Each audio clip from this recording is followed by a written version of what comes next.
Hi friends, ಎಲ್ಲರಿಗೂ ನಮಸ್ಕಾರ. ನಮ್ಮ ತೋಟದಲ್ಲಿ ಜೇನು ಪೆಟ್ಟಿಗೆಯನ್ನು ಇನ್ಸ್ಟಾಲೇಷನ್ ಮಾಡಿದ್ವಿ. ಇಲ್ಲಿ ನೋಡ್ಬೋದು ನೀವು ನಮ್ಮ ಹಿಂದ್ಗಡೆ ಬ್ಯಾಕ್ ಸೈಡಲ್ಲಿ ಮಾವಿನ ತೋಪಿನಲ್ಲಿ ಯಾವ ರೀತಿ ಕಾಯಿಗಳು ಸೆಟ್ಟಾಗಿದೆ ಅಂತ. ನೀವು ಸಹ ಜೇನು ಪೆಟ್ಟಿಗೆ ಇಡೋದ್ರಿಂದಾಗಿ ಇದೇ ರೀತಿ ನೀವು ಏನು ಮಾಡ್ಬೋದು, ಕಾಯಿಗಳನ್ನ ಸೆಟ್ ಮಾಡ್ಕೋಬೋದು. ಇಲ್ಲಿ ನೋಡಿ ಫ್ರೆಂಡ್ಸ್, ಯಾವ ರೀತಿ ಕಾಯಿಗಳು ಎಲೆಕ್ಕಿಂತ ಜಾಸ್ತಿ ಕಾಯಿಗಳನ್ನ ನಾವು ನೋಡ್ಬೋದು ಗಿಡದಲ್ಲಿ. ನೀವು ನಿಮ್ಮ ಮಾವಿನ ತೋಟ ಹಾಕಿರ್ತೀರಿ, ದಾಳಿಂಬೆ ಹಾಕಿರ್ತೀರಿ, ಇನ್ನೂ ಚಿಕ್ಕು ಹಾಕಿರ್ತೀರಿ, ಬೇರೆ ಬೇರೆ ಥರದ ಪ್ಲಾಂಟೇಶನ್ ಮಾಡಿರ್ತೀರಿ. ಬಟ್ ಅಲ್ಲಿ ಏನಾಗಿರುತ್ತೆ, ಕಾಯಿಗಳು ಸೆಟ್ ಆಗ್ತಿರಂಗಿಲ್ಲ. ನೀವು ಇದು ಒಂದು ಗಿಡದಲ್ಲಿ ನೀವು ಯಾವ ಗಿಡ ಬೇಕಾದರೂ ನೋಡ್ಬೋದು. ಈ ಗಿಡ ಬೇಕಾದ್ರೂ ನೋಡ್ಬೋದು ನೀವು ಯಾವ ರೀತಿ ಕಾಯಿ ಸೆಟ್ ಆಗಿದೆ ಅಂತ.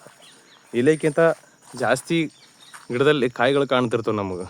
ನೋಡಿ ಇಲ್ಲಿ ಯಾವ ರೀತಿ ಕಾಯಿ ಸೆಟ್ ಆಗಿದೆ ಅಂತ. ಇನ್ನು ಈ ಸ್ಟಾರ್ಟಿಂಗ್ ಸ್ಟೇಜಲ್ಲಿ ಇಷ್ಟು ದೊಡ್ಡ ಸೈಜ್ ಕಾಯಿಯನ್ನು ನೀವು ನೋಡ್ಬೋದು. ಇನ್ನು ಈಗ ಆ್ಯಕ್ಚುಲಿ ಈ ಟೈಮಲ್ಲಿ ಏನಾಗಬೇಕು, ಇನ್ನೂ ಸಣ್ಣ ಕಾಯಿ ಇರಬೇಕಿತ್ತು. ಸ್ಟಾರ್ಟಿಂಗ್ ಸ್ಟೇಜಲ್ಲೇ ದೊಡ್ಡ ದೊಡ್ಡ ಕಾಯಿಗಳಾಗಿದೆ.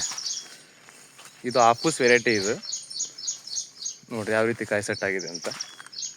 ನೀವು ಇದೇ ಥರ ಏನಾದರೂ ಮಾವು ಆಗಲಿ, ಇನ್ನು ಅನೇಕ ಥರದ ಯಾವುದಾದ್ರೂ ಪ್ಲಾಂಟೇಶನ್ ಮಾಡಿದ್ದು ಪಾಲಿನೇಷನ್ ಇಶ್ಯೂಸ್ ಏನಾದರೂ ನೀವು ಅನುಭವಿಸ್ತಾ ಇದ್ದರೆ ನಮ್ಮನ್ನ ಕಾಂಟ್ಯಾಕ್ಟ್ ಮಾಡೋದ್ರಿಂದ ಈ ಥರ ಒಳ್ಳೆ ರಿಸಲ್ಟ್ ನೀವು ನೋಡ್ಬೋದು.